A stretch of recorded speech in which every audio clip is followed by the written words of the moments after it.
Episode 45.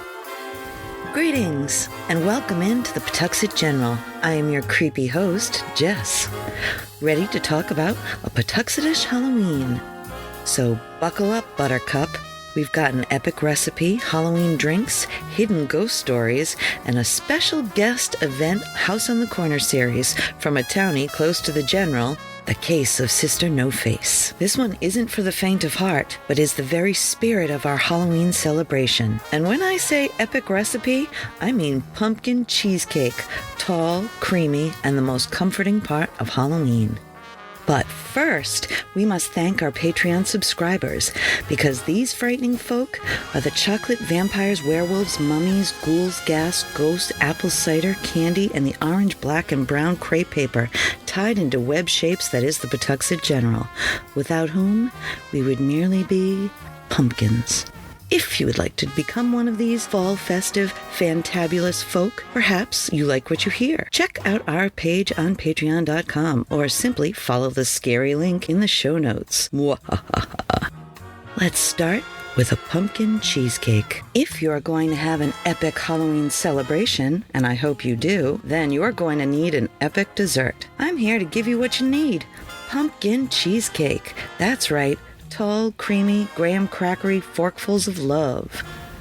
What's scarier than that? I got this recipe from a cookbook we have previously talked about, the Rhode Island Sampler, with recipes from Southern New England restaurants, which was copywritten in 1988 by the American Cancer Society. This particular recipe was submitted by a very well-known restaurant, Pot of Foo. My mom made it, and my little family of 4 ate it all. For this recipe, you will need 1/4 teaspoon vegetable oil, 1/4 cup finely ground ginger snaps or graham cracker crumbs, 1.5 pounds cream cheese at room temperature, 3/4 cup sugar, 5 eggs at room temperature, 1/4 cup all-purpose flour, 1 teaspoon cinnamon, 1 teaspoon ginger, and 1/2 teaspoon cloves, 1 15-ounce can of unsweetened pumpkin.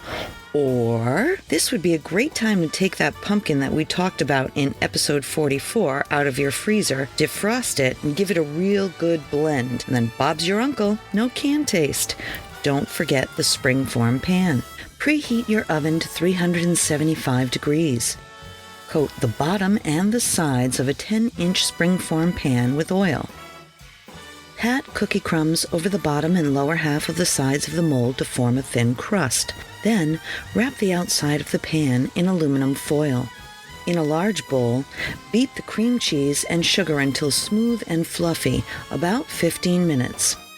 Beat in the eggs one at a time, scraping down the sides and bottom each time. This is very important. Put the pumpkin into a large bowl and sift the flour, cinnamon, ginger, nutmeg, and cloves. Blend well. Stir the pumpkin mixture into the cream cheese mixture. Pour the combined filling into the prepared springform pan and place the pan in a large roasting pan filled with 1 inch of tepid water.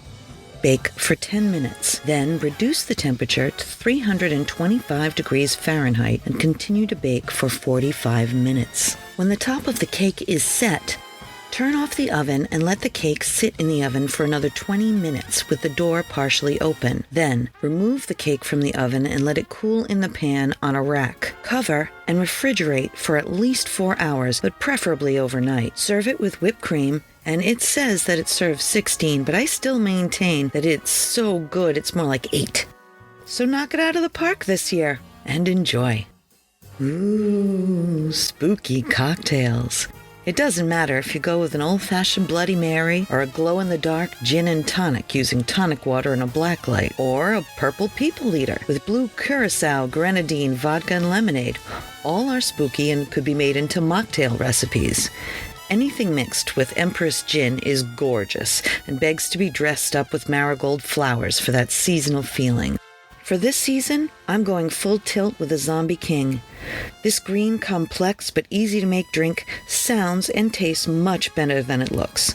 So the first time I saw it, I knew it was a winner. Thank Truffles on the Rocks for inspiration. For this drink, you will need 1 ounce vodka of your choice. Vanilla may be a good choice here. Some ice, of course. 1 ounce Cointreau. 1 ounce lemon juice. 1 ounce sweet vermouth, 1/4 ounce vanilla syrup, 1/2 teaspoon matcha tea powder, and a martini glass well chilled. Don't forget your shaker. I know that many times we have talked about making our own syrups, but let's just say that you don't have any vanilla syrup around the house, and you might have a stray rind of vanilla hanging around in your pantry. In that case, add that plus 1 cup of water and 1 cup of sugar to a small pot and simmer until clear.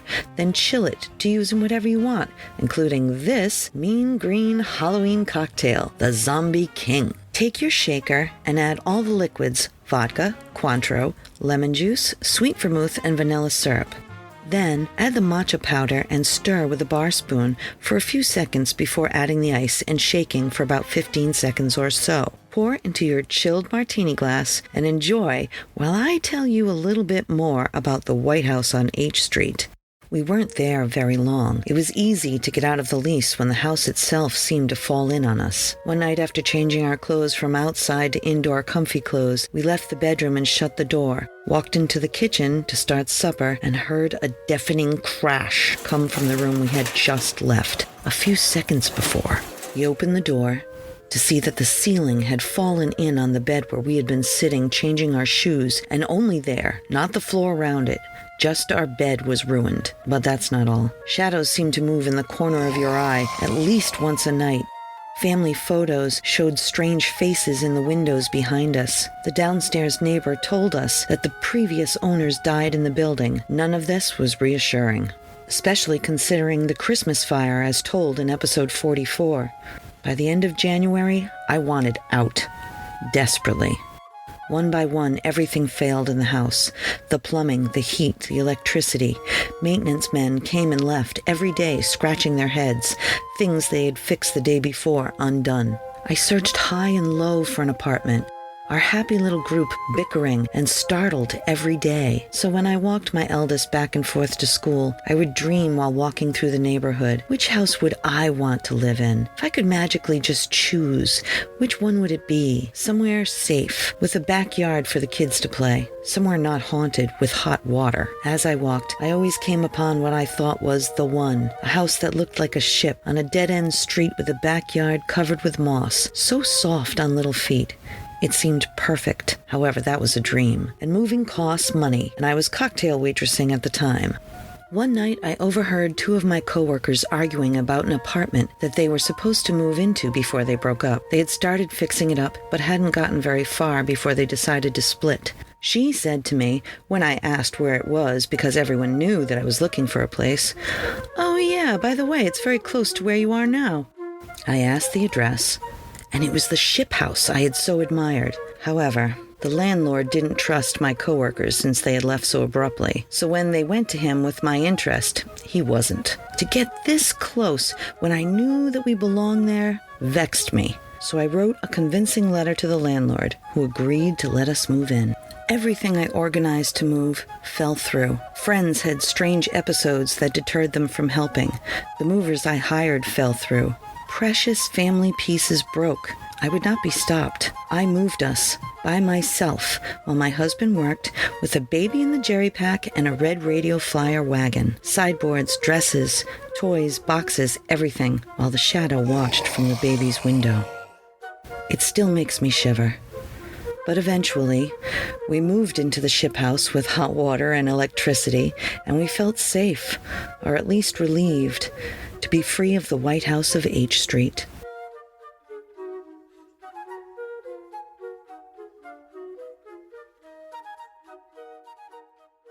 I have a blazing hot news flash about an amazing local event that you'll want to attend, taking place with my friends and neighbors at Emerald Frog, Reiki and more in Cranston. The event is the first annual Spooky Soiree. You can come on in and take part in lots of great activities. They will be hosting readings, chair massages, Reiki, shamanistic energy healing, spiritual counseling, and light language intuitive alignment technique. There will also be tons of tasty tasty snacks and ghoulish goodie bags to have as a treat. Be sure to save the date, Friday, October 28th, 2022 at 6 p.m. and pay a visit to the new Emerald Frog Reiki and More location, situated conveniently at 1844 Broad Street in Cranston, Rhode Island, 02905. Emerald Frog Reiki and More is an alternative health and holistic service helping the Edgewood and Pawtuxet communities. Come enjoy an evening of fun, friends, and food this spooky season. I want to tell you about my friend Mike and his electromagnetic pinball museum and restoration arcade. It's an all-inclusive place to relax and share anything related to modern pinball, EM pinball, and arcade games. A group of pinball and arcade fans with an addiction to games of all kinds and Lego too. $10 gets you free play on pinball and arcade games all day. You can find them at 881 Main Street, Pawtucket, Rhode Island, or online at www.electromagneticpinballmuseum.com. The Case of Sister No Face. My ghost story does not take place in Pawtuxet Village, but it's a good ghost story, and I live in Pawtuxet Village now. When I was 4 years old, the Little Sisters of the Poor ran a retirement home in upstate New York. My mother worked there as a nurse, and in the 1970s, there was no daycare for kids whose parents worked night jobs. We Gen Xers got brought to work with Mom and Dad whenever Grandma couldn't do it. I got brought to the retirement home and hospice weekly. I was very young, but the place seemed extra ancient to me. I remember a large and imposing Gothic brick exterior daring me to enter. The inside I remember as a cross between a house and a hospital, and I remember that it was full of nuns and suffering people. For the most part, I was allowed the run of the entire hospital. Mom was very busy taking care of patients, and I was surrounded by clergy, and there was a security guard who I spent most of my time with while my mom did her rounds. I can only remember his nickname, Chump. Sometimes, Mom would have to take me with her on her rounds, which was disturbing enough. Most of the patients were on their last legs and suffering badly, some of them loudly. Chump and I spent a good amount of time together for that reason. But it wasn't long before the adults stopped noticing that there was a baby nearby and got to talking like adults again. They'd let things slip like, "I saw her again last night in the basement hallway. She showed up again. Scared the hell out of me. When I rounded the corner to catch up to her, she vanished. And I'm not going in that basement anymore." Eventually, I asked my mom what was going on with Chump.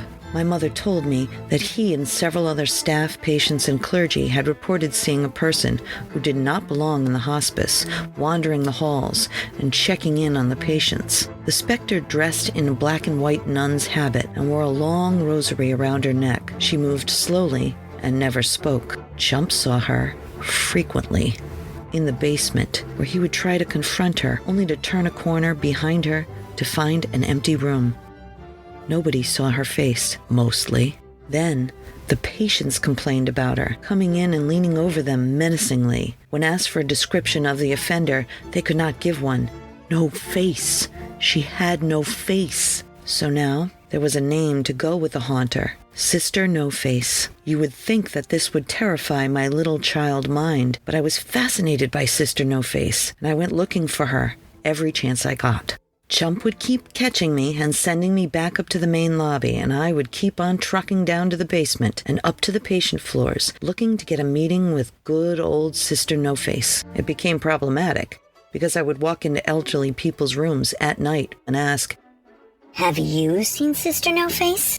I had no idea I was terrifying these elderly people, or why Chump made me stop visiting them. I get it now. As fate would have it, though, I went looking into the abyss long enough to find it. I was a child when I saw my first ghost up close. It was in the upstairs hallway by the patient rooms, where so many others had reported seeing her. A nun, but not like the other nuns. Her habit looked odd. It was a longer cut with darker fabric, and the hem was much lower than the rest of the nuns wore.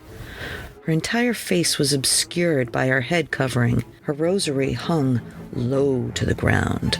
When I saw her, she looked like a human regular nun, about 100 feet from me. She was entering a patient's room, and I, in my ignorant naivete, stopped her. "Hey, Sister No Face, wanna play?" And then she looked right at me, and I saw why people were so afraid. She had no face. There were dark shadows where eyes and nose and mouth should have been, but just shadows. There were no features to make out, almost as if her face had been blurred out. I stopped, and she stopped. Instead of entering the patient's room, she turned from me and walked briskly around the nearest corner. She had shoes that clicked on the tiled floors. I did not immediately run after her, as shock was beginning to wear off, and I was starting to cry for Chump or my mom. As predicted, a peek around the corner revealed an empty hallway. I was comforted and admonished by the rescuing adults. I needed both and took them. It was a life lesson learned. Don't go looking for faceless nuns in old hospices unless you plan on finding them.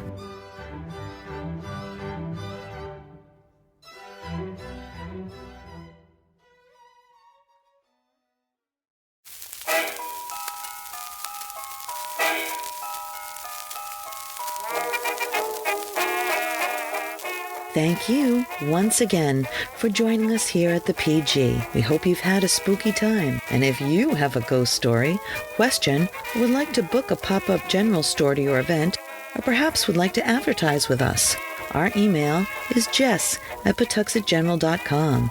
We can't wait to hear from you.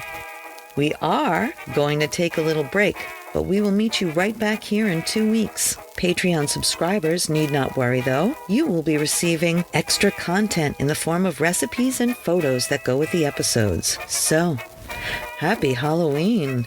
And I'll meet you right back here next time at the Pawtuxet General. A Something for Posterity production, pre-recorded in Pawtuxet.